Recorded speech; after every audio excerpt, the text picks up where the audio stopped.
হরে কৃষ্ণ।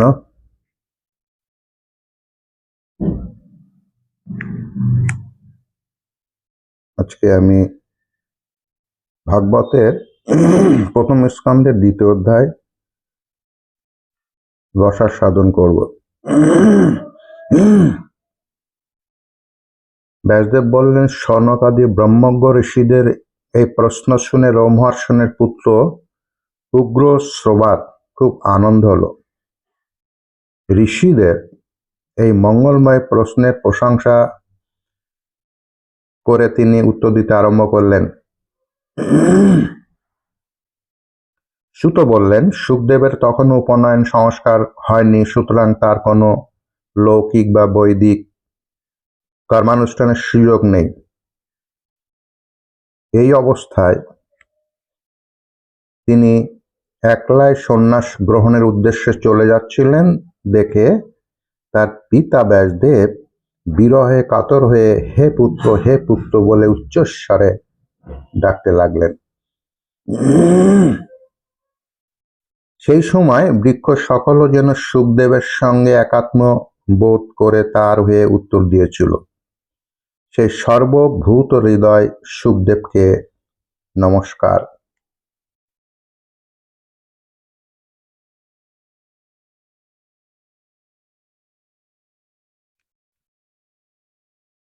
তং সর্বভূত হৃদয়ং মুনিমান অত अस्मि। তং সর্বভূত হৃদয়ং, এই মুনিমানত अस्मि যদি সন্ধি বিচ্ছেদ করি হবে মনিম আনত अस्मि। এই সর্বভূত হৃদয় সুখদেবকে নমস্কার।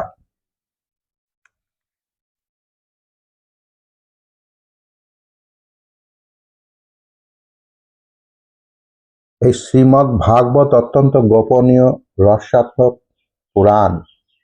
এই পুরাণ ভগবৎ স্বরূপকে অনুভব করায় এবং সমস্ত বেদের সার। সংসার চক্রে আবদ্ধ জীব যারা এই অজ্ঞান অন্ধকার থেকে পার হতে চায় তাদের কাছে আধ্যাত্মিক তত্ত্বপ্রকাশক এক অদ্বিতীয় প্রদীপ। প্রকৃতপক্ষে বড় বড় মুনি ঋষিদেরও আচার্য সুখদেবের করুণা পরবশ হয়ে এর বর্ণনা করেছেন। আমি তার শরণ গ্রহণ করছি।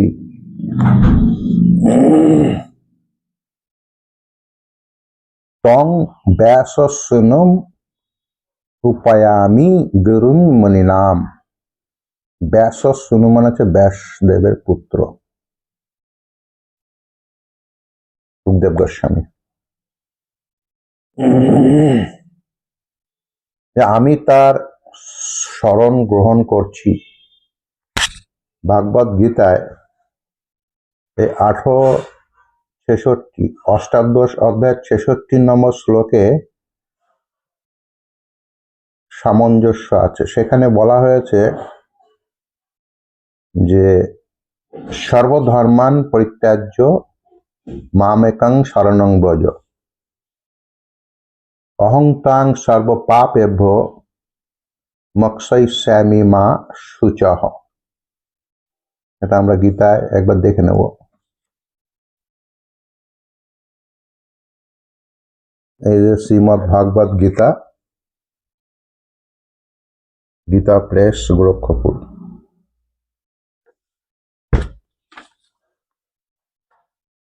এই অষ্টাদশ অধ্যায়ের 66 নম্বর শ্লোক, এখান থেকে বলা হয়েছে সর্বধর্মান পরিত্যাজ্য মামেকং শরণং ব্রজ অহং ত্বাং সর্বপাপেভ্যো মোক্ষয়িষ্যামি মা শুচঃ। সমস্ত ধর্ম অর্থাৎ সমস্ত কর্তব্য কর্ম আমাতে অর্পণ করে তুমি সর্বশক্তিমান সর্বাধার পরমেশ্বর রূপ একমাত্র আমার শরণ গ্রহণ করো। আমি তোমাকে সমস্ত পাপ হতে মুক্ত করব, তুমি শোক করো না। ভগবান শ্রীকৃষ্ণ অর্জুনকে বলছেন। কি বলছেন? If you refuge in me, giving up all religions. I will protect from all your sinful activities. Don't worry. ভগবান শ্রীকৃষ্ণ বলছেন।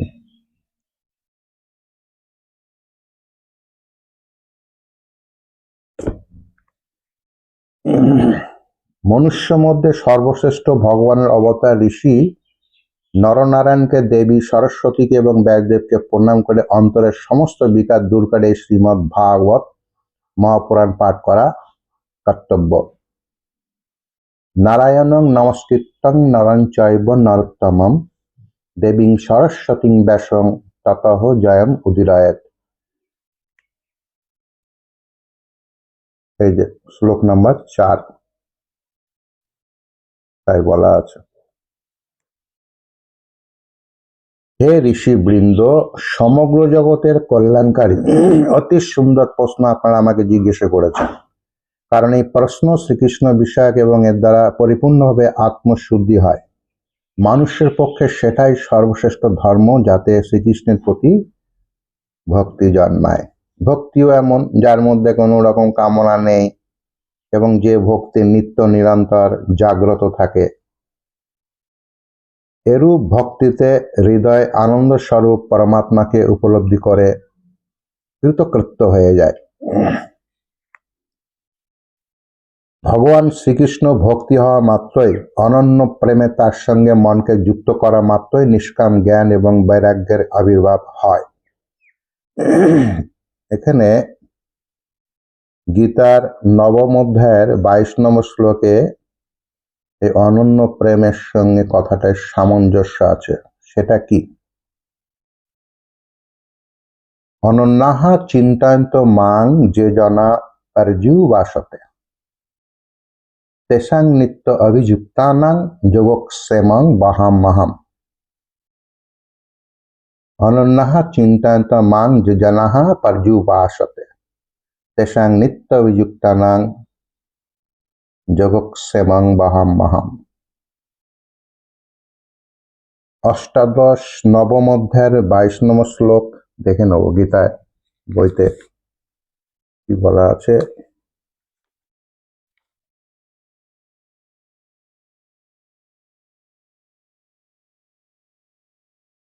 এই নবম অধ্যায়ের 22 নম্বর শ্লোক।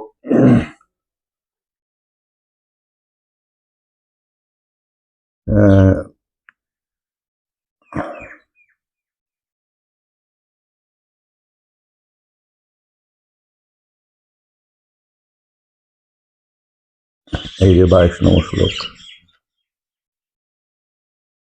অনন্যাহা চিন্তায়ন্ত মাং যে জনাঃ পর্যুপাসতে তেষাং নিত্য অভিযুক্তানাং যোগক্ষেমং বহাম্যহম। অনন্য চিত্তে যে ভক্তগণ আমাকে সর্বদা নিষ্কাম ভাবে ভজনা করে, সেই নিত্য সমাহিত মুমুক্ষুগণের যোগক্ষেম আমি বহন করি, স্বয়ং বহন করি।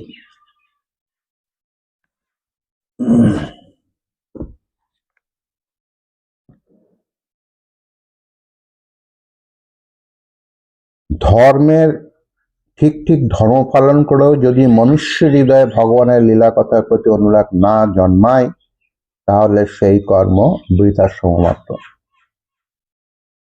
ধর্ম সনুষ্ঠিতঃ পুংসাং বিশ্বক্ষেন কথাসু য ন উৎপাদয় যদি রতিং শ্রম এবহি কেবলম। এই যে 8 নম্বর শ্লোক। ধর্ম সনুষ্ঠিতঃ পুংসাং বিশ্বক্ষেন কথাসু য ন উৎপাদয় যদি রতিং শ্রম এবহি কেবলম। ধর্মের ফল হলো মোক্ষ, আর তার ফল অর্থলাভ নয়। অর্থাৎ অর্থ কেবল ধর্মকর্মের অনুষ্ঠানের জন্য। ভোগবিলাস বা ভোগ্য পদার্থ লাভ ধর্মকর্মের ফল নয়। ইন্দ্রিয়ের তৃপ্তি বিষয় ভোগের ফল নয়। বিষয় ভোগ প্রয়োজন কেবলমাত্র জীবন নির্বাহের জন্য। জীবনের লক্ষ্য হলো তত্ত্ব জিজ্ঞাসা। নানা রকম কর্মের অনুষ্ঠান করে স্বর্গাদি লাভ করাও এর ফল বা লক্ষ্য নয়। তত্ত্ববেত্তাগণ জ্ঞাতার জ্ঞের অভেদ অখণ্ড অদ্বিতীয় সচ্চিদানন্দ স্বরূপ জ্ঞানকেই তত্ত্ব বলে থাকেন। সেই তত্ত্বকেই কেউ বলেন ব্রহ্ম, কেউ বলেন পরমাত্মা, আর কেউ বলেন ভগবান। বদন্তি তত্ত্ব বিদাহা তত্ত্বম যত জ্ঞানম অব্যয়ম ব্রহ্মেতি পরমাত্মেতি ভগবানিতি শব্দতে। শ্লোক নাম্বার এখানে 11 নম্বর দেখছি। বদন্তি তত্ত্ব বিদাহা। বদন্তি এই যে ক্রিয়াপদটি কিন্তু বহু বচনে আছে। তত্ত্ব বিদহ যদি বলা হয় তাহলে এটা হচ্ছে এক বচন হয়। সেই জন্য তত্ত্ব বিদহার জায়গায় তত্ত্ব বিদাহা আমার মতে এটা ঠিক হবে। তং যত জ্ঞানম অধ্যয়ম। এই যে বদন্তি কথাটি বহু বচনের ক্রিয়ার বহু বচন বোঝাচ্ছে। যদি এখানে তত্ত্ব বিদহ বলা হয় তাহলে বদন্তিটা হবে বদতি, তাহলে মিল হবে বদতি তত্ত্ব বিদহ। কিন্তু যেহেতু ক্রিয়াপদটি এখানে বহু বচন আছে তাই তত্ত্ব বিদহর এখানে তত্ত্ব বিদাহা হবে। বয়সী দয়াকার বিসর্গ, এই দন্তস্বটা বিসর্গ রূপে হবে যদি ভাঙা যায়, সন্ধি বিচ্ছেদ করা যায়। বদন্তি তত্ত্ব বিদাহা তং যত জ্ঞানম অধ্যয়ম ব্রহ্ম ইতি পরমাত্মা ইতি ভগবান ইতি শব্দতে।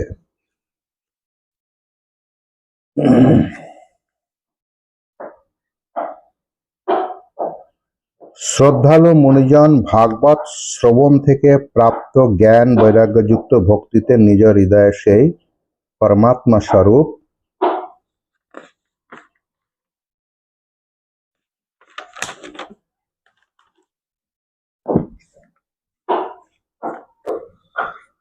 পরমাত্মার অনুভব করেন। হে শৌনকাদি ঋষিগণ, নিজ নিজ বর্ণ আশ্রম অনুসারে মানুষ যে ধর্মে অনুষ্ঠান করে তার পূর্ণ সিদ্ধ হল শ্রীহরির প্রীতি সম্পাদন।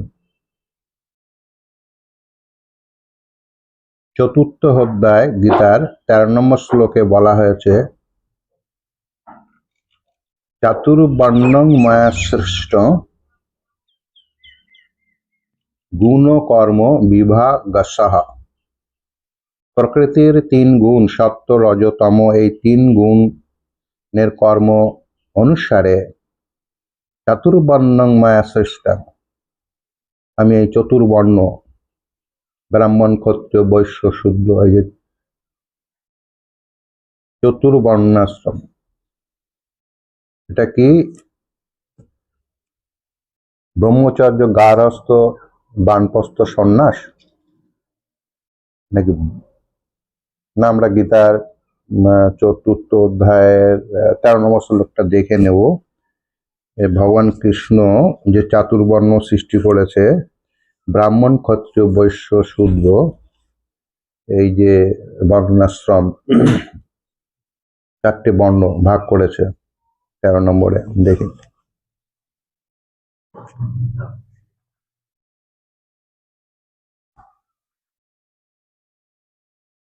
চাতুর্বর্ণং ময়া শ্রেষ্ঠং গুণ কর্ম বিভাগস। এই যে ব্রাহ্মণ ক্ষত্রিয়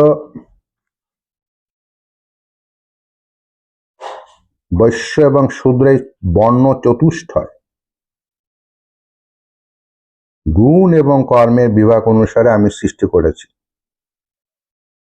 তারপর বলছে তস্য কর্তারাম অপি, সেই সৃষ্টির সামনে কর্তা হলেও, কর্তারাম অপি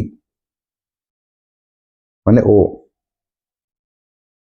সেই সৃষ্টিকর্মের কর্তা হলো মাং বিদ্যা, আমাকে জানবে, কর্তারাম অকর্তা কি বলছে? বিদ্ধি অকর্তারম অব্যয়ম, আমাকে অবিনাশী অকর্তা রূপেই তুমি জানবে হে অর্জুন। এখানে সন্ধি ভাঙলে তাই হয়।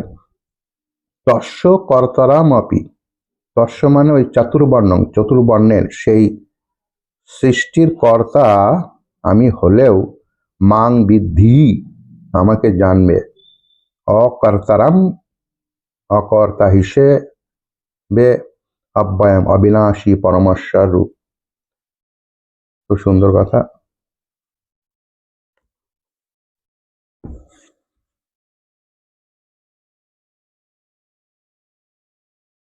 তাই একাগ্র মনে ভক্তবৎসল ভগবানের নিত্য নিরন্তর শ্রবণ কীর্তন ধ্যান ও আরাধনা করা দরকার। প্রহ্লাদ মহারাজ যেমন বলেছিলেন, শ্রবণং কীর্তনং বিষ্ণুঃ স্মরণং পাদ সেবনং অর্চনং বন্দনং দাস্যং সক্ষম আত্মনিবেদনম। শ্রবণং মানে প্রথমে শুনতে হবে। কার কাছ থেকে? যেমন শ্রীল সুখদেব গোস্বামীর কাছ থেকে। কে শুনেছিলেন? কীর্তনং। কে শুনেছিলেন? রাজা পরীক্ষিত। শোনার পরে কীর্তন করতে হবে। তো শ্রবণং শুনেছে, তারপরে কীর্তন করতে হবে, বর্ণনা করতে হবে, সেইটাই সবাইকে বলতে হবে বিষ্ণুর কথা, ভগবান বিষ্ণুর কথা। স্মরণং স্মরণ করতে হবে। স্মরণ কে করে? প্রহ্লাদ মহারাজ। পাদ সেবনম লক্ষ্মীজি বিষ্ণুর পাদ সেবা করেই চলেছে। অর্চনং, অর্চনা করতে হবে পৃথু মহারাজ। বন্দনং, অক্রুর মহারাজ। দাস্যং, হনুমানজি। সক্ষম, অর্জুন। আত্মনিবেদনম,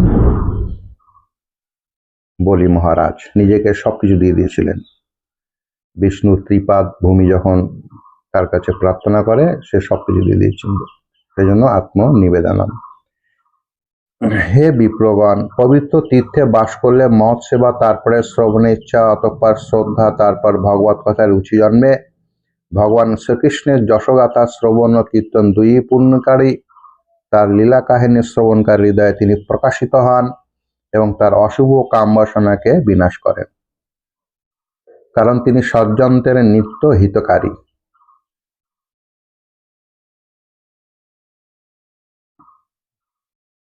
নিত্য হিতকারী ভক্তানাং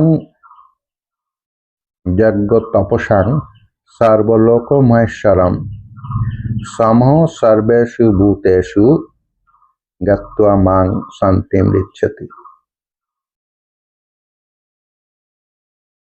নিরন্তর ভগবত ভক্তদের পরিচর্যা দ্বারা অথবা শ্রীমদ্ ভাগবতের শ্রবণ কীর্তনের দ্বারা যখন ভক্তিযোগের প্রতিবন্ধক অমঙ্গল সমূহ নষ্ট হয়ে যায়, তখন পবিত্র কীর্তি ভগবান শ্রীকৃষ্ণের নিশ্চলা ভক্তি জাগ্রত হয়। তখন রজগুণ তমগুণের থেকে উৎপন্ন কাম, লোভ প্রভৃতি রিপু শান্ত হয়ে যায় এবং মন এদের থেকে মুক্ত হয়ে সত্ত্বগুণে প্রতিষ্ঠিত হয়ে নির্মল হয়। প্রেমময়ী ভক্তির প্রভাবে যখন সংসারের সমস্ত আসক্তি শেষ হয়ে যায়, হৃদয় আনন্দে ভরপুর হয়ে যায়, তখন ভগবানের তত্ত্ব আপনা থেকেই অনুভব হয়। হৃদয়ে আত্মস্বরূপ ভগবানের দর্শন মাত্রই হৃদয়ে গ্রন্থি অর্থাৎ আমিত্ব ছিন্ন হয়, সমস্ত সন্দেহের নিরসন হয় এবং কর্মবন্ধন হীন হয়ে যায়। ভিদ্যতে হৃদয়ে গ্রন্থি ছিদ্যন্তে সর্বসংশয়া। 21 নম্বর শ্লোক। হিয়ন্তে চ অস্য কর্মণি দৃষ্ট এব আত্মনি ঈশ্বরে। এই যে এবাত্মনি ঈশ্বরে, এটা একটু সন্ধি বিচ্ছেদ করলে হবে এব আত্মনি ঈশ্বরে। চাস্য চ অশ্ব হৃদয় গ্রন্থি ছিদ্ধান্তে, এটা ভাঙলে হবে হৃদয় গ্রন্থি হি ছিদ্ধান্তে। পণ্ডিত ব্যক্তিরা এই জন্য সর্বদাই অত্যন্ত আনন্দ সহকারে ভগবান বাসুদেব শ্রীকৃষ্ণে ভক্তি করে থাকেন, যার দ্বারা আত্মপ্রসাদ লাভ হয়ে থাকে।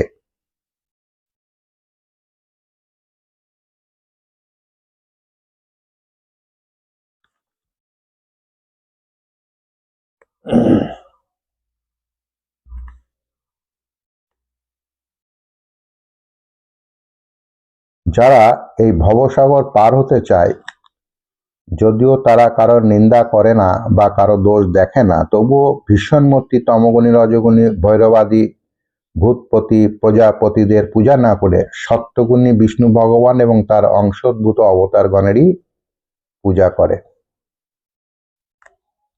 সমগ্র বেদের তাৎপর্য বাসুদেবেরই প্রতিপাদন। যজ্ঞের উদ্দেশ্য শ্রীকৃষ্ণ, যোগ সম্পাদনও শ্রীকৃষ্ণের উদ্দেশ্যই করা হয় এবং সমস্ত কর্মের পরিসমাপ্তিও শ্রীকৃষ্ণেই স্বয়ং। 28 নম্বর শ্লোক। বাসুদেব পরা বেদা, বাসুদেব পরা মখাহা, বাসুদেব পরা যোগা, বাসুদেব পরাহা ক্রিয়াহা। জ্ঞানের দ্বারা ব্রহ্মস্বরূপ শ্রীকৃষ্ণকে পাওয়া যায়। তপস্যা শ্রীকৃষ্ণের প্রসন্নতার জন্যই করা হয়, শ্রীকৃষ্ণের জন্যই ধর্মের অনুষ্ঠান করা হয় এবং সমস্ত গতি শ্রীকৃষ্ণেই সমর্পিত।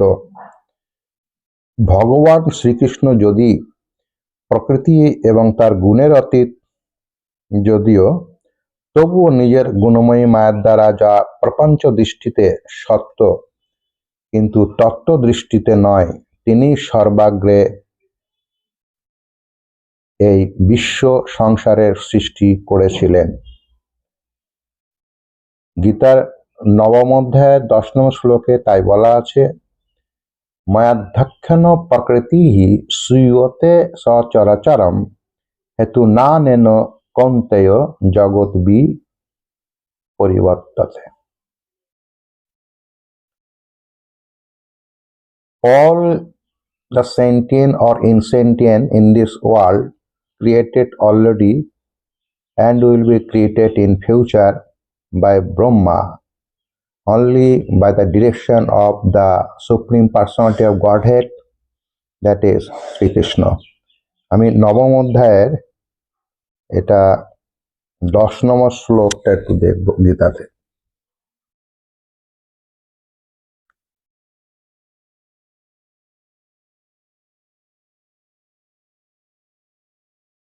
নবম অধ্যায়ের 10 নম্বর শ্লোক। ময়াধ্যক্ষেন প্রকৃতিঃ শ্রূয়তে সচরাচরম হেতু নানেন কৌন্তেয় জগৎপি পরিবর্ততে। হে কৌন্তেয়, আমার অধ্যক্ষতায় প্রকৃতি এই চরাচর সমগ্র জগৎ সৃষ্টি করে, এই জন্যই জগৎরূপ চক্র আবর্তিত হয়।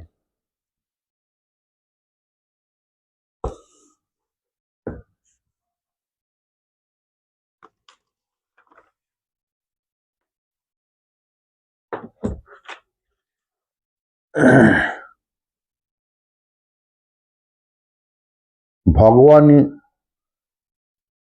সূক্ষ্ম ভূত, তন্মাত্রা, ইন্দ্রাদি তথা অন্তঃকরণ প্রভৃতি গুণের পরিবর্তনের মাধ্যমে নানা প্রকার স্থূল দেহের নির্মাণ করেন এবং তার মধ্যে ভিন্ন ভিন্ন জীবের রূপের প্রবিষ্ট হয়ে সেই সব দেহের অনুরূপ বিষয়ের উপভোগ করেন এবং করান। তিনি সম্পূর্ণ বিশ্ব ব্রহ্মাণ্ডের সৃষ্টিকর্তা এবং দেবতা, পশু পক্ষী, মনুষ্য ইত্যাদি নানা দেহরূপ স্থূল অবস্থাতে লীলাবতার গ্রহণ করে সত্যগুণের দ্বারা জীবের পালন করেন। এখানে শেষ 1ম স্কন্দের 2য় অধ্যায়। হরে কৃষ্ণ। ভগবানের কৃপায় সকলে ভালো থাকবেন।